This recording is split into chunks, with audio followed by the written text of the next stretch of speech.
The Agenda with Steve Paikin is brought to you by the Chartered Professional Accountants of Ontario. CPA Ontario is a regulator, an educator, a thought leader, and an advocate. We protect the public. We advance our profession. We guide our CPAs. We are CPA Ontario. And by viewers like you. Thank you.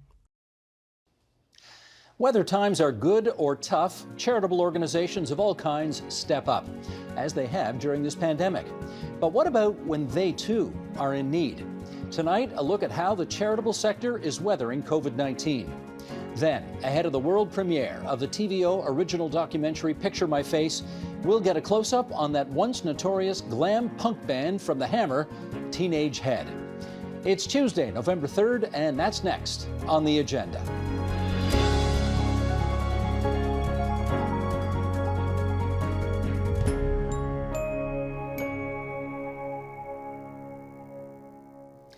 Charitable organizations across Ontario stepped up right from day one of this pandemic.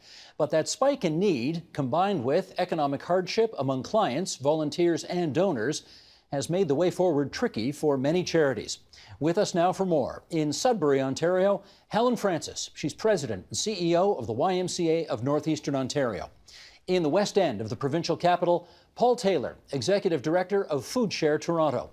And in Midtown, Bruce McDonald, president and CEO of Imagine Canada.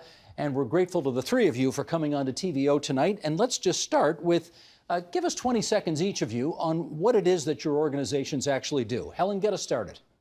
Certainly. Well, for the YMCA of Northern Ontario, we really are about trying to build healthy communities through addressing people in spirit, mind, and body, and ability to everybody and each other around the globe. We do ways through employment and immigrant services, through our licensed child, both in home and in centres, and then through the majority of people identify with the YMCA, which is through health, fitness, aquatics, so includes camping, overnight camping. Great. Paul, follow up if you would. What do you guys do? Yeah, Food Share, we're focused on challenging food insecurity, and we do that by working alongside low-income communities to build community-led food infrastructure. So we're talking about urban farms, school food programs, subsidized produce markets, and we also advocate for the type of public policies that ultimately are going to eradicate food insecurity and poverty in this country. And Bruce? Yeah, well, Imagine Canada is a national registered charity, and we seek to improve the operating environment in which charities, nonprofits, and social entrepreneurs function. And so if we're successful, if both Helen and Paul's organizations are in fact more successful, we do that through public policy advocacy at a federal level, through the provision of research and information. We actually accredit charities for good governance, transparency, and accountability. And we seek to engage with Canadians to invite them to think deeply about social good in their communities. Well, when there is not a global pandemic happening, we're going to share some numbers now with what life is normally like for organizations such as yours. This, according to the Ontario Nonprofit Network, last year there were 58,000 nonprofits and charitable organizations in the province of Ontario, and of course, TVO is one of them. They employ 1 million people.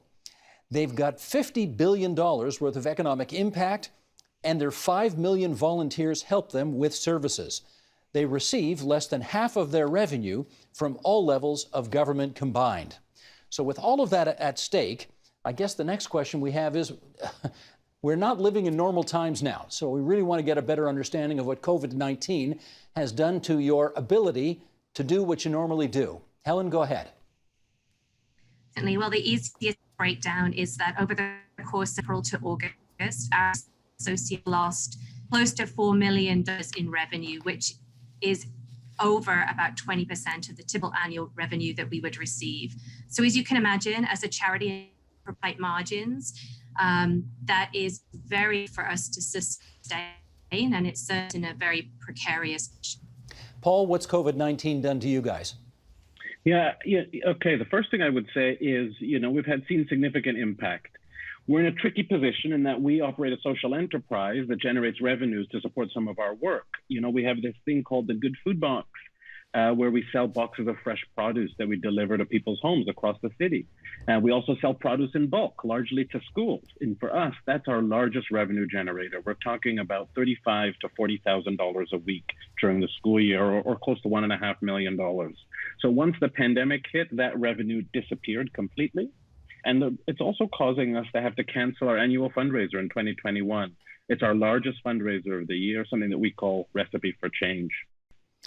Well, when we had our annual fundraising gala canceled, because of course you can't gather in groups of 200 or 300 anymore, we simply did it on TV and still managed to raise some money. That was a good option for a TV station, but you're not in the TV business. So how do you rethink what you do if you can't do a gala?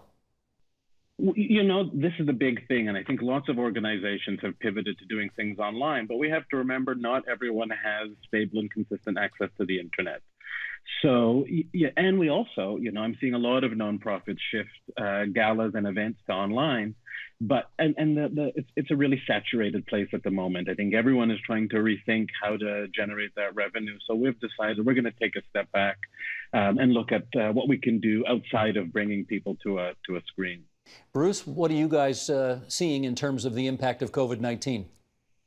Well, it's widespread. It's hitting every part of our sector. We had gone out and asked sector leaders the impact to their organizations in the spring. And already in April, 30% of organizational leaders had laid off staff. Another 55% were saying that future cuts were a possibility. You compare that to the 08-09 economic collapse, only 23% actually laid off staff. So you can see that this pandemic is widespread and much deeper. Helen, we know that the issues and the problems, the challenges that Northern Ontario poses are different from those that we experience here in the South. So how are you encountering COVID-19 challenges, say, differently than other charitable organizations south of the French River? Well, I'm not sure that there is all that much that's different. The challenges are the same. We probably have some advantages with our geography in the sense that the number of COVID cases aren't as high up here in the north. However, the impact in terms of making sure that we have additional protocols in place, which includes additional costs for personal protective equipment, et cetera, are all, they're as taxing as they need to be, but they certainly do cost organizations like ours more money. I would also echo the point that Paul made, that as we have tried to move a number of our programs and services to virtual world, that is great in the sense that we've been able to pivot very quickly. But, certainly here in the north, access to the internet is not either reliable or widely available for everybody. And then in addition, a number of the vulnerable sections of our society that we are trying to support on a basis, but certainly with more emphasis during the pandemic, don't often have access to the devices, be those cell phones or laptops, to even connect to the internet, even if they had it. Helen, I'm sorry to say, I think we can confirm that there are definitely broadband issues in the north, because your feed is very glitchy right now, but we're getting the gist of it, I think. We're getting the gist of what you're trying to say. So hang in there, and let's hope the wind changes direction or something so we can get a somewhat better signal coming out of Sudbury. Paul, let me switch to you right now. I know there's this expression that everybody likes to use, that we're all in this thing together, which is true as far as it goes, but the fact is that some people are getting hit by this pandemic a lot harder than others. And I wonder how FoodShare has been able to fill any of those gaps that would be out there. For sure. And Steve, the first thing I want to say is, with conversations like these, I think it's also really important to acknowledge the challenges of running a charity and doing the work that FoodShare does even before the pandemic. What we're now calling these pre-existing conditions. These pre-existing conditions are due to generations of government downloading when it comes to addressing wicked problems like poverty and food insecurity onto the charitable sector instead of through effective public policy. So I think, we're feeling a strain right now, but that is just compounded when we consider the generations of downloading. What FoodShare's done, recognizing that we're all not experiencing the pandemic in the same way, we're all not at home making sourdough bread. Some folks are forced to head off to work each and every day. I see them on the buses. I see them in transit. I remember being so horrified at the beginning of the pandemic. and seeing often Black and brown women on those buses headed to work that we've pushed to the front lines of the pandemic. So with that knowledge, FoodShare said, we are going to pivot and launch something, a bit of a variation of our Good Food Box. We launched something called the Emergency Good Food Box, where we were sending out fresh produce to families, thousands of families across the city. And what we did is we partnered with organizations that work specifically with BIPOC folks, Black, Indigenous, racialized groups, because we know that these are the groups that experience food insecurity to higher degrees, and wanted to make sure that our support was getting to those folks as well. But that's what I want to understand. If your revenues are down for the reasons you told us earlier, but the demand is up because of this global pandemic, how do you do what you do? We've been a little bit fortunate. It's a kind of a double-edged sword. It's a little bit tricky. We've been really fortunate. You know, folks have reached into their pockets. A lot of folks have been able to donate $5, $10, $20, and that's allowed us to get these emergency good food boxes out the door. What that's done also has made our organization ineligible for the wage subsidy because we didn't demonstrate a loss of revenue. We've actually seen a little bit of an increase based on how we were positioned to respond to the pandemic. So we raised some funds that was specifically for responding to the pandemic and folks' food needs. But again, that made us ineligible for the programs like the wage subsidy. Had we just sat on our hands, perhaps we could have accessed the wage subsidy. Interesting. Although you're a great example, I guess, of how there are plenty of people with big hearts out there. That's kind of a happy parable to the story, is it not? To some extent, you know, happy people and wonderful hearts should not be what we rely on to advance basic human rights and access to food and housing and the like. I hear you. Helen, let me go back to you on this. You pointed out earlier that your bottom line took a 20% hit. Have you had to lay people off or cancel programs, that kind of thing? We've been fortunate that we were receiving a lot of support from the Canadian Employment Wage Subsidy, thanks to the federal government. So after initially laying off the majority of our employees, close to 95%, we were able to recall them. The piece of work that we're currently trying to navigate is not only how we secure ourselves through this current fiscal year, which, you know, similar to Paul, we have launched a fundraising campaign, My Why is Resilient, and our communities are getting behind that and supporting us really well. The greater challenge for us will be 2021, 2022, when we continue to navigate the pandemic. Obviously, there's an associated economic recession that we will be going through. And we know that we will still need to play the role we've been playing, that the vulnerable people in our communities will need the YMCA of Northeastern Ontario, perhaps even more than they did. We typically, on a regular basis, support 25 to 35% of our membership who need financial assistance in order to access programs and services at the Y. So we provide that support. We anticipate moving forward, the numbers in our community needing that support will grow. And yet, at the same time, our overall membership to our health, fitness, and aquatic centers and the members who can afford to pay full fee, because again, similar to Paul, we run a service model, will likely diminish. And that's just going to put increased pressure on our ability to remain relevant, have impact, and importantly, be sustainable for the long run. Bruce, let's pivot here and have you tell us, given the mission of your organization, you would have a good sense sort of from 30,000 feet about which charitable organizations are having a particularly tough time or maybe a tougher time than others during this pandemic. Can you point us in that direction? Sure, absolutely. And there's some real patterns and trends here. I mean, we see the groupings of organizations where they've witnessed both a surge in demand and a surge in sometimes in support, whether it's governmental support, corporations, or individuals. But we're also seeing this kind of collective of organizations that is seeing both a collapse of demand and a collapse of support. And those might be things like arts and culture, theaters, orchestras, ballet, as well, sport and recreation. Whether it's YMCAs or Boys and Girls Clubs, the common denominator has been place-based gatherings and organizations whose revenue streams are very reliant on sort of earned income or member fees, those kinds of ticket sales, that type of stuff, where they're not able to bring people together. It's really difficult. And there's many companion services that relate to helping communities have their economies restart. It's difficult for citizens to go back to their places of work if their charitable and nonprofit daycare providers aren't there, or if they've experienced mental health distress during the pandemic. If those organizations who've been providing counseling and services don't exist, it'll be challenging for community economic recovery to take place.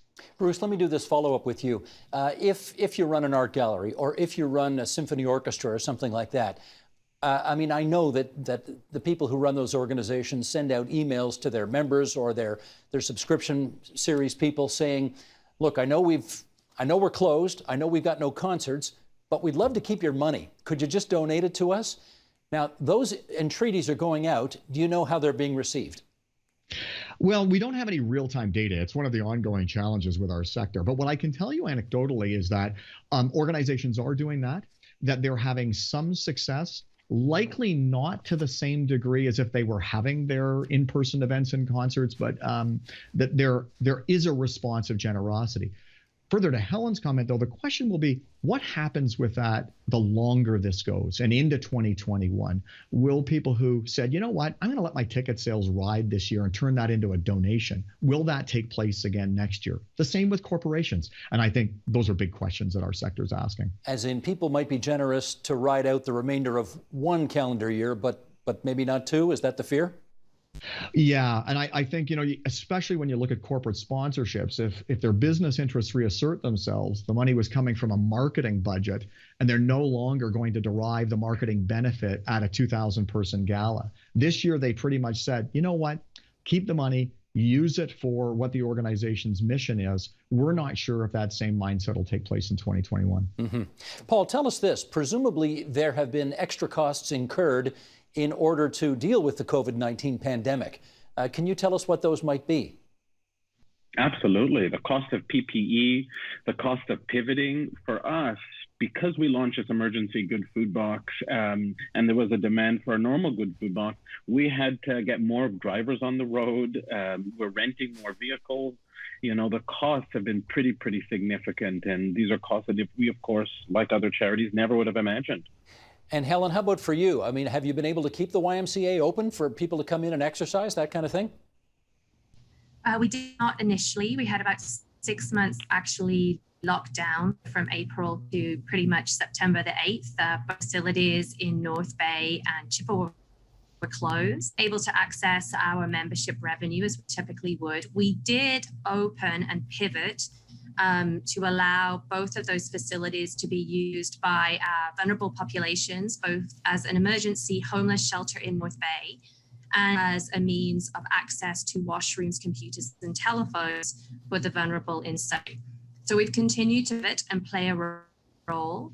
However, our childcare centres did operate and provided childcare essential frontline workers and have found ways to operate and serve the community through every single phase of the province's both closure and reopening. And then for employment and immigrant settlement services, they very quickly were able to pivot and move to the virtual world, largely intact. And do I assume that the costs of cleaning childcare centres and athletic centres and the like have gone through the roof? Absolutely. Childcare is a very interesting model, and naturally, all of these precautions are required to keep on COVID transmission. There's obviously increased cleaning, but there is also the need and necessity to have a lot of relief staff that haven't worked with other cohorts of children or other centres. So it tends to be a very resourceful in terms of staffing model as we navigate this pandemic as well. And then in our health, fitness, and aquatic centres, absolutely, it's making sure that we have every high-touch contact location, either within the facility or on equipment or tools, clean very frequently. And it's also included buying new equipment so that we can do that and ensure that 360-degree surface contact is achieved through the cleaning products versus a wet and wipe kind of approach. So, right. Yep, there's been a lot of challenges. At the same time, there's positives. We found ways to pivot and work differently with partners that have been, I think, to the benefit of our communities and certainly speak to ways in which we can ultimately transform ourselves to be resilient and remain here, playing the role in Northeast Ontario that we want to.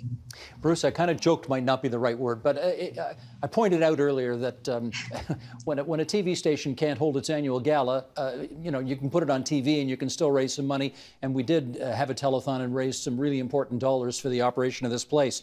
But that clearly is not an option that's open to a lot of other charitable organizations. What are you hearing in terms of what others are doing to try to replace those 2 and 3 and 4 and 500 person galas that were so important for fundraising? Well, I mean, they're getting inventive. I mean, they're doing everything from have your gala dinner at home and watch a broadcast online about the importance of the mission or cause. Or they're taking those, fun run events, those 10Ks, and saying, well, do them on your own, but register to show that you've participated.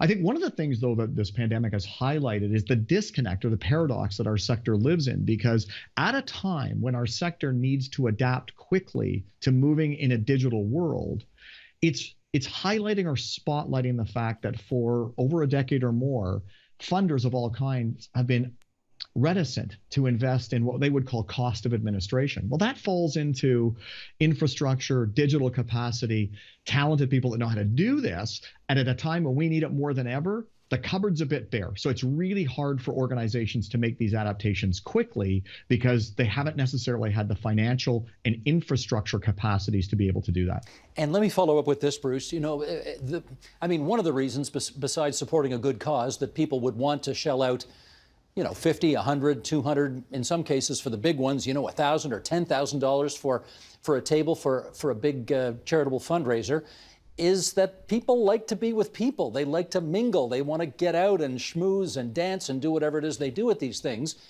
which you can't do on Zoom. I'm sorry, Zoom's good for a lot of things, but it isn't good for that. So are these fundraisers still working to the extent they used to when people can't actually be with each other? Yeah, I would say, again, going back to the fact that I can't honestly tell you from a quantitative standpoint, I would say qualitatively, though, I'm hearing that they don't work quite as well. And that while some people are converting their ticket sales into contributions, not everybody is. And to your point, the experience isn't exactly the same. So I think what we're seeing sector leaders do is to say, how do we find different ways of telling our story in a digital environment to try and bring that personal connection to people who have supported us in the past? And in some cases, I'm certainly hearing this in the faith-based world, to people who didn't go to church every Sunday. Now they've got hundreds more who are tuning in on a Sunday digitally, and maybe there's an opportunity to bring that message in a different way. So I think it's really going to be about innovation and adaptation. Helen, are you able to offer online services via Zoom or Skype in ways that are satisfactory enough to keep people engaged? I would say yes. We have offered different ways. We have Y at Home, which provides lots of health and activity-based exercises for all sorts of physical capability, as well as age groups, including Y Gym, which was initiated here in the North, but it was designed particularly to support children at home during the lockdown education online. And it was supported by about 50 different school boards that endorsed it ultimately. The other component that we launched in partnership with Canada College and supported by the Alzheimer's Society was called Disco Hub, and it was a real inclusion and basically seniors connections and opportunities. And it's to really help our older adults who, of course, during the pandemic, but all the time in this current era, really need to understand digital tools to access services that they need on a day-to-day basis, be it groceries, refilling their pens. But we also added a component which was intended to try to break down some of that isolation that we were feeling when we've been into our homes or remaining safe at home for those older demographics. It's been good. I would say, though, that we have chosen now to make all of those tools available for you don't have to be a Y member. So there is no component to that work that we have monetized. Got it. And Paul, how about you? Are you doing things online now that you didn't do before COVID?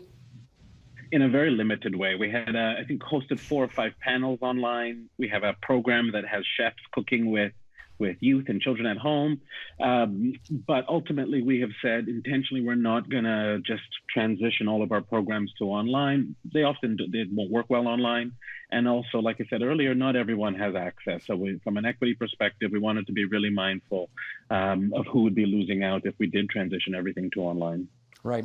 Okay, Paul, let me put this one to you because I believe you and Angus Reid together, sorry, Bruce, I'm going to put this to you because it was Imagine Canada that was involved in this one. You found that people were making fewer donations, and more than that, you were picking up, I gather, some distrust among charities because of the situation surrounding Me to We. That's the concern anyway. How much empirical evidence are you finding that would support that concern?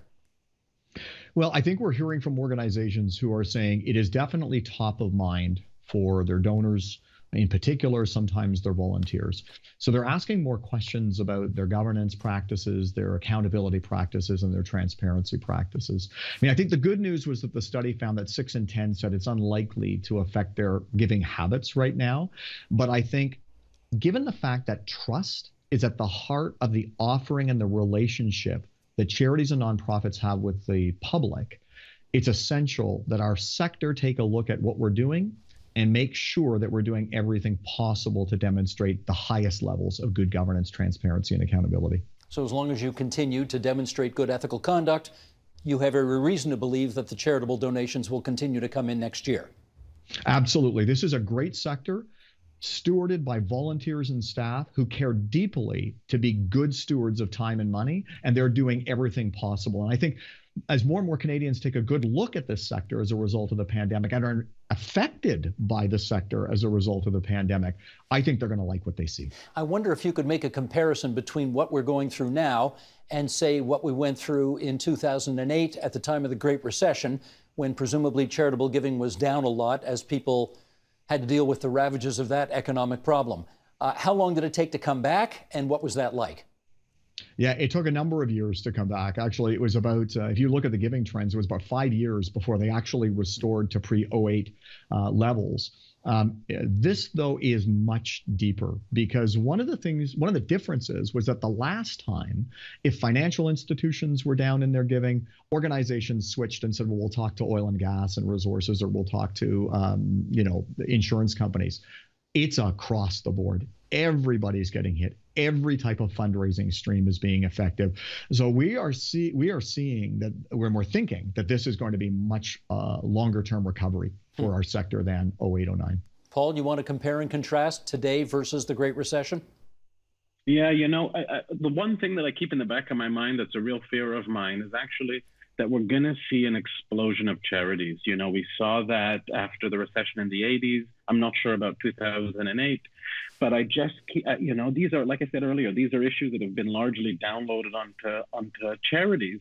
And I worry as I see folks in my community and communities across the city and across the country really struggle with this moral imperative. Like, how do I make sure that my neighbors have something to eat? So, there's a lot of, things that have popped up, charitable interventions that have popped up. And I worry that we're going to further enshrine charity as a response to these wicked issues that ultimately really need the governments to come to the table more meaningfully with public policy-based interventions. Helen, same question to you. What are you noticing this time about how long it might take to come back versus, say, at the Great Recession? Yeah, I think it's just, the point that Bruce made around how deep this goes, and that it's not easy to just turn to another sector and necessarily ask for their support, because everybody's feeling the pain in some way, shape, or form. There are probably a few exceptions, but it's largely true. And I think for us, what it comes down to is we are trying to find ways to both stabilize our association as it stands now, so that we can actually do all the necessary work to understand how do we transform ourselves so that we can find a way to work with our government partners, to work with other organizations to ensure that we can play our role. Perhaps it looks a little different if our community need is slightly changing, but how do we do that but still do so in a way that we can be economically viable? And the real message is that if we don't find those funds to help us stabilize and to support our transformation, I know, speaking on behalf of my association, that 2021, 2022, our existence is by no means guaranteed. And I would dare say that there are many other charities that are in the same position. That's a really important point. Can I just put the accent on that? Because the YMCA has been around forever, and the notion that it wouldn't be around in the future is almost unimaginable. But are you telling us right now that what you're dealing with is an existential crisis? It is.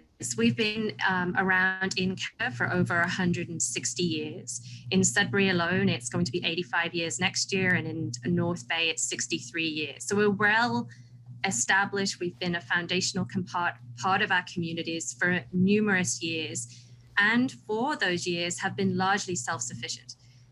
Yes, we've struggled through different financial challenges in the past, but we've found ways to adjust and adapt. The nature of the specific health crisis and the financial crisis led to is just so deep that fortunately we really do need government support to come to the table to help us navigate this and make sure that we can prepare for the future. Bruce, I would imagine that you get to deal with a lot of rich people in your line of work who you would like to encourage to give. And I wonder if you think they understand that, given the lay of the land today, it is particularly incumbent upon them, as people of means, to dig down deeper right now. What do you think? Well, yes. I think not just individuals of means, but corporations, foundations, and the continued support of government. It's going to take a collective effort to ensure that our most recent thinking is that sector leaders, 1 in 5, are saying that they won't be around in the next year. That will be problematic for communities because it'll mean the disappearance of services that people count on. So it's going to be critically important that as those, particularly who are more affluent, who maybe haven't seen the impact, if the stock markets have been good, their portfolios are doing all right, to be able to dig a bit deeper and say, how might I support those organizations so people in my communities still have access to those vital services? Gotcha. I want to thank the three of you for joining us on TVO tonight. Helen Francis from the YMCA of Northeastern Ontario, Bruce McDonald, President, CEO, Imagine Canada, Paul Taylor, Food Chair, Toronto. Great to have the three of you on. And as I, of course, want to pass along my best wishes to the three of you for the good work that you are doing. Good luck. Thanks very much. Thank you.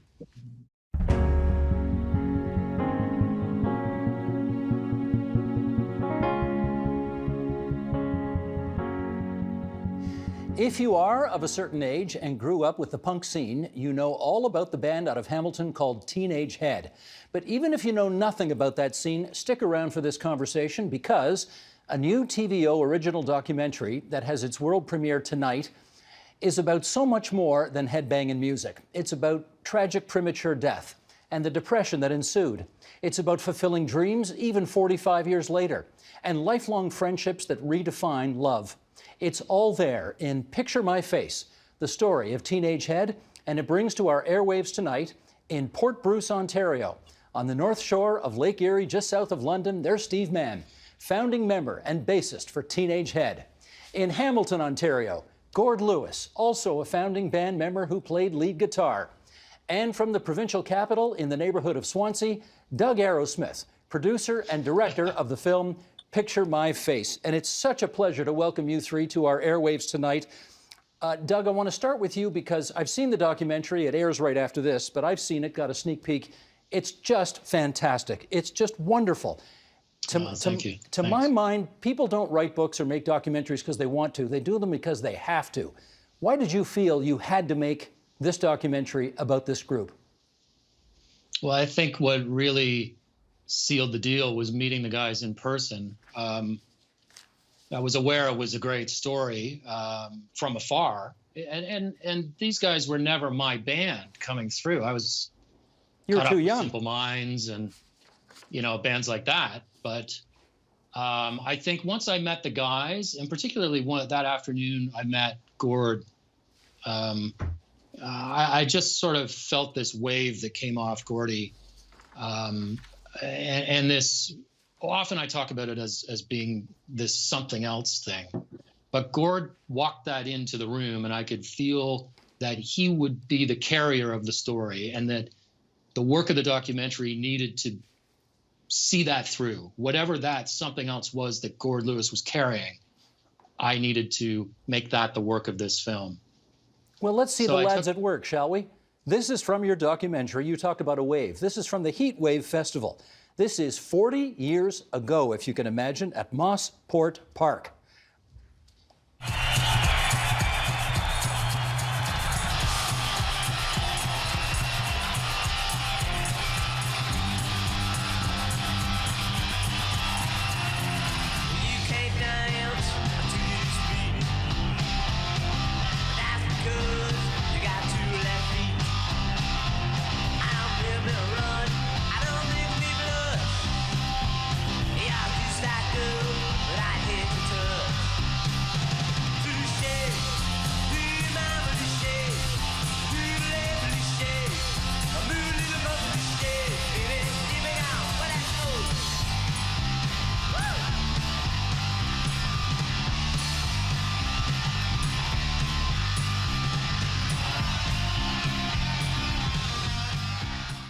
Oh my goodness, Gord, there you go. Look at that guy go on that riff. Fantastic. That, of course, Frankie Venom, your lead singer, and there was Gord looking pretty good in, I'm not sure what you call that, magenta. Gord, tell us the story. How'd this group get together in the first place? Well, actually, it was just me and Nick for a little while. I was playing bass and he was playing drums. We probably only played like 20 minutes, half hour, something like that. That we didn't know really any songs or anything, but we would do it every week pretty well. And then Steve started coming down. This is what I remember, and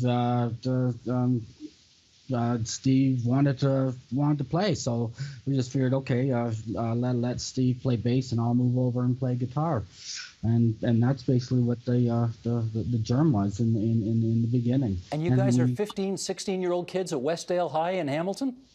Yeah. And where did the name Teenage Head come from? That comes from, well, I'll tell you the story. There was a magazine that was coming out. It was called Cream Magazine.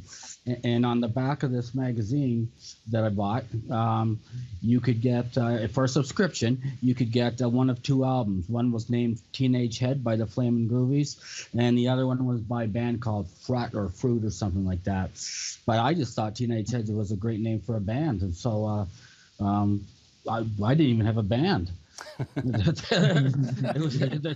Now, Steve, Steve, the name is a tad suggestive, and I wonder if anybody along the way tried to convince you to change the name. Well, yeah, MCA didn't like it.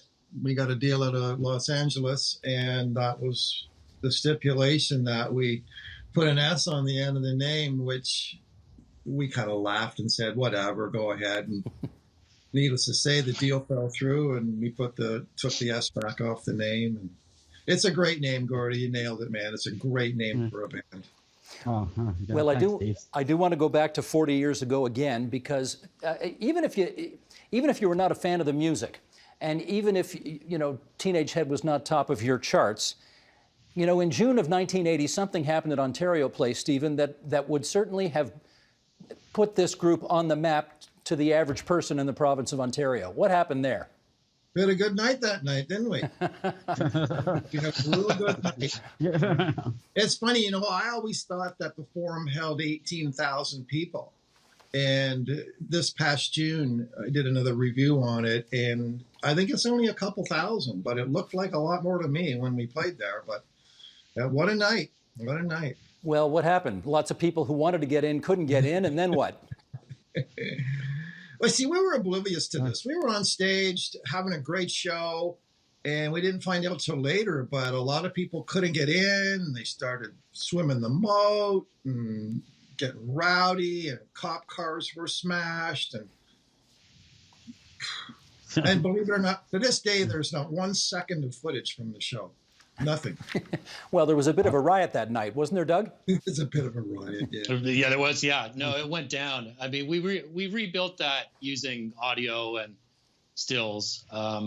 Yeah, we looked pretty hard for footage out there, but yeah, nothing.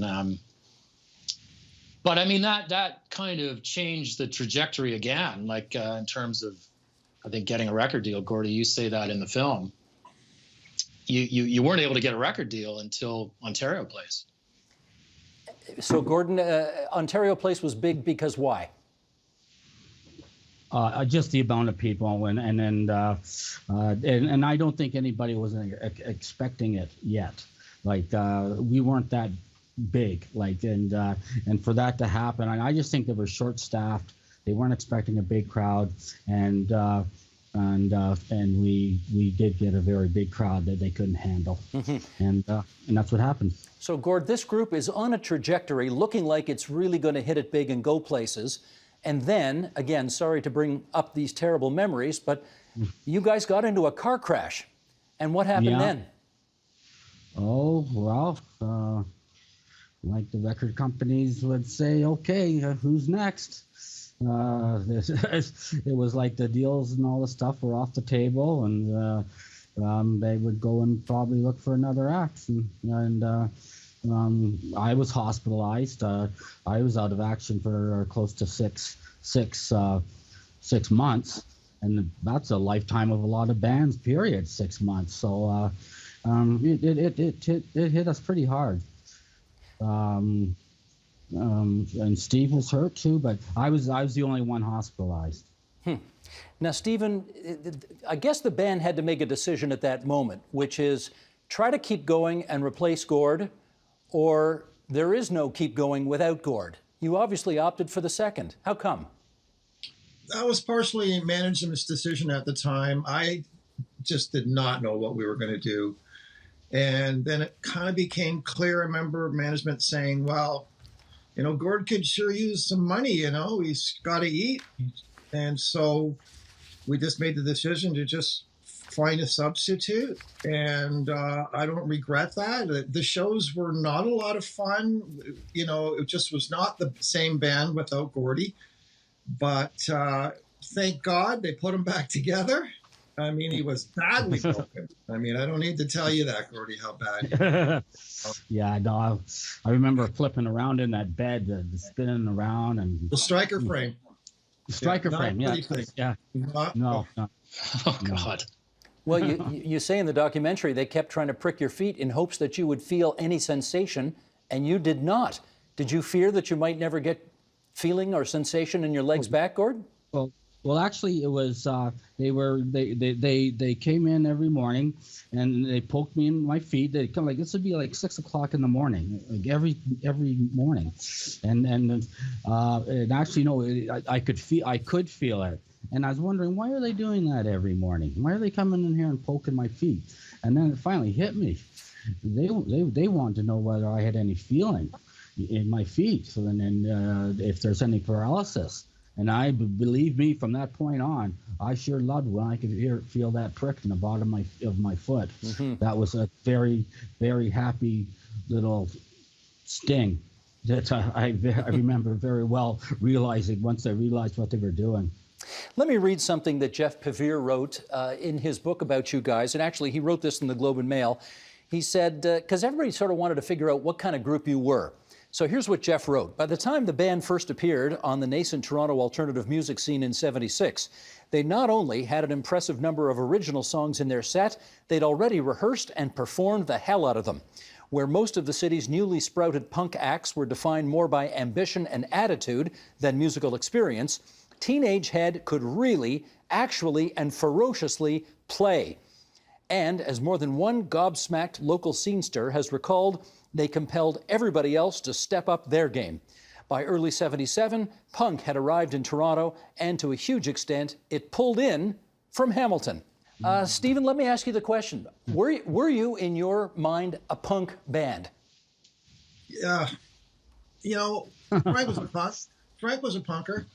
And that just means, I'm not going to take any crap. I know how to have a good time. But right from the beginning, we just had more musically to say. Gord could just write some beautiful pop songs. Frank could sing them amazingly.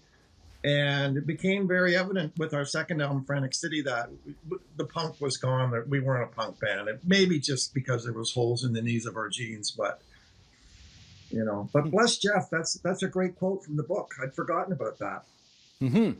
Now tell me this, Steve, how important is the city of Hamilton to who you guys ultimately became? It was a tough town growing up. You could be waiting for the bus in front of Duffy's, and some guy could just come up and cold cock you for no reason. He just look at you and want to pick a fight with you. So it was a tough town. Yeah, but that's where we started it, and just so proud of the city. Really, they've just been so proud of us as well.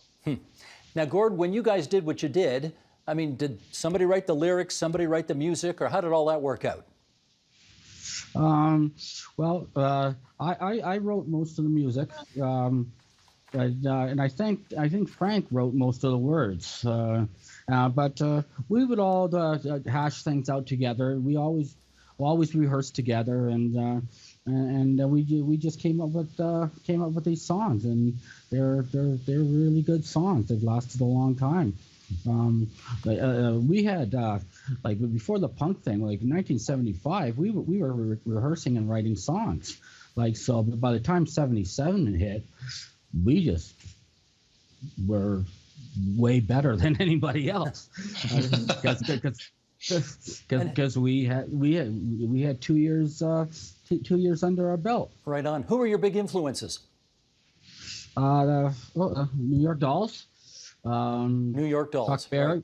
New York Dolls, Chuck Berry, Iggy and the Stooges, MC5, all those early, like late 60s, early 70s, kind of, the Ramones, of course, but all those type of bands, especially the new ones from New York City. Well, as I alluded to in the introduction, this is not just a documentary about a group of guys that decide to get together and play music. There are so many more deeply felt universal themes that go throughout this documentary because, of course, you guys got a terrible blow dealt you in 2008 when your lead singer, Frank Kerr, died of cancer. And the band stopped playing for a very, very long time. And I do want to touch on this here. Doug, maybe you could start us off on this. As you tried to put this story together, what did you see in terms of what Frank's death did to this group of guys? Well, I saw the death of Frank as the beginning of the ghost of Frank. That I think, in the film we talk about Gord before and after the death of Frank. And I think that when you crystallize something as potent as what happened with these guys, and it happens as far back as high school, and then that becomes a friendship, and it's a creative relationship like that, and it evolves over time, and then one day it's gone. I think that that has really been a struggle for Gord, and the film tries to set up what then becomes the ghost of Frankie, right up until now. I mean, you asked Gord about it, and I think what was interesting was the very first shoot happens. We call it the Warner sessions, and Gord has found tapes from 20 years ago in his closet. And they go into the studio for the first time since the death of Frank, and Gord hears the songs again and encounters them, and he says, "These songs remind me of old friends. They remind me of Frank. I think about him every day. I miss him a lot." And that was our first shoot. And for me, that instantly kind of organized the film and all of the story threads that we would need to kind of follow through to the end. I see that Frankie's been dead for 12 years, and yet Gord and Stephen, you are both still clearly deeply affected by his absence in your life. Gordon, can you talk about the depression that you went into as you tried to deal with the loss of this great best pal of yours? Well, I can tell you that one thing, and I was at the funeral home, and I remember just standing out by myself in front of the funeral home, and it hit me that I'm never gonna laugh like that again, the way Frank would make me laugh. Like, he brought so much joy. He was a pain a lot of the times, but I think that comes with geniuses and artists like that. But his wit and sense of humor was actually just so influential on me. It was I never tired of it, and it was a very deep feeling of loss that this one of a kind person is now gone, and I mean, you're not going to find anybody like him. Like there's only one Frank Kerr on this earth. And there's something so unfair about a guy who was the lead singer for a group dying of throat cancer. No. He didn't last too long after he was diagnosed. Well, let's play another clip from the documentary, and we'll get a little more understanding of this issue. Go ahead, Sheldon. Let's play the next clip. You're a guitar player, you're a writer. We're in a band called Teenage Head, and I think that if we were able to get just a 5-10 song demo, I think that would immensely make him a healthier, happier person. Best medicine.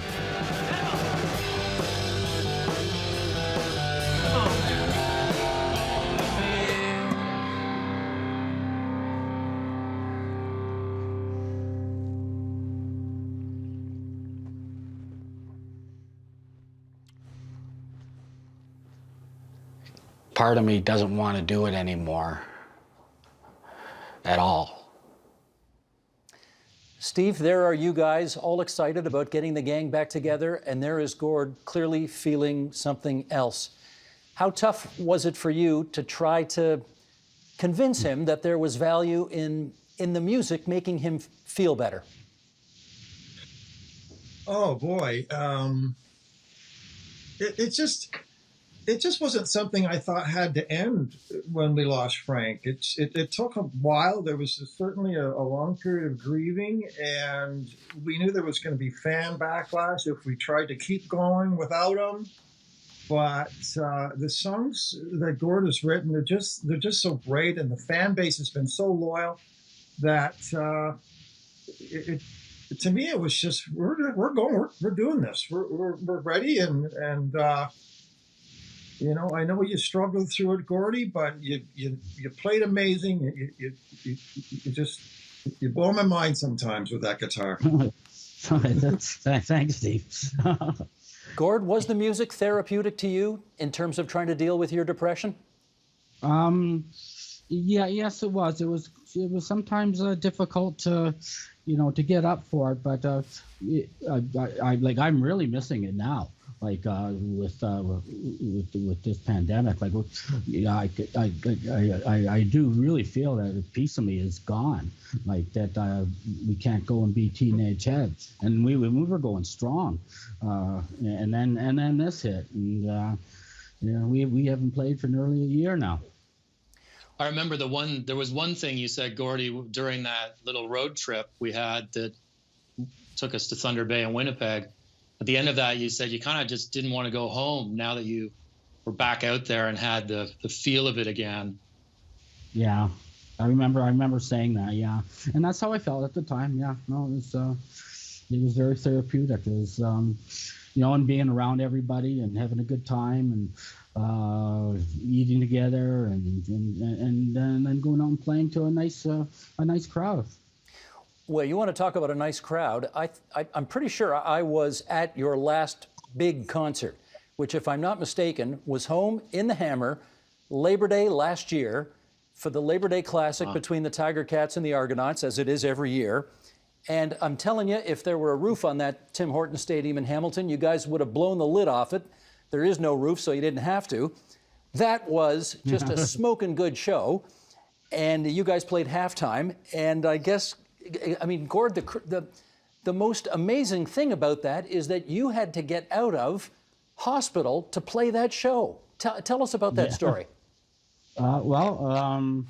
I had already missed a couple gigs. The band had played two shows without me, I think, and then I was at the second one or the third one or whatever, and I just didn't like the idea of being replaced again, and I just said I want to play, and so I talked to my doctors, and. They agreed that I should that would be good for me to do what I do, and so that was a test for me. It was like I only had to play 4 or 5 songs, and if I could get through that, then we'll take it to the next step.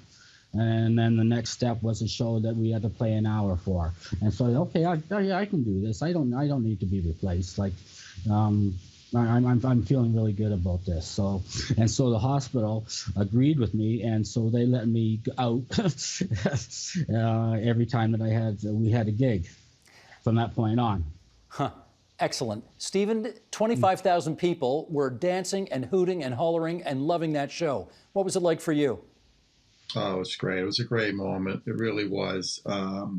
And by the way, the Tiger Cats won that game. Yes, they did. Yeah. Oski wee wee, buddy. And I just like to add, Gordy, you were never replaced. You never will be replaced. Mm-hmm. It's you or nothing. And what we do is just to keep it going. And, it's you're always gonna be wanted back. And let's hope you never need to be replaced again. Yeah, thank you. That sounds good to me. We've already had our stupid car crash. We've already lost somebody, and it's just something I just don't want to ever see end. Yeah, I feel the same way, Steve. I do. Stephen, you enjoyed something quite lovely, actually, when you guys went back to Westdale Secondary in Hamilton to play. You never actually graduated from Westdale, right? You're a credit or 2 short. What did they do for you?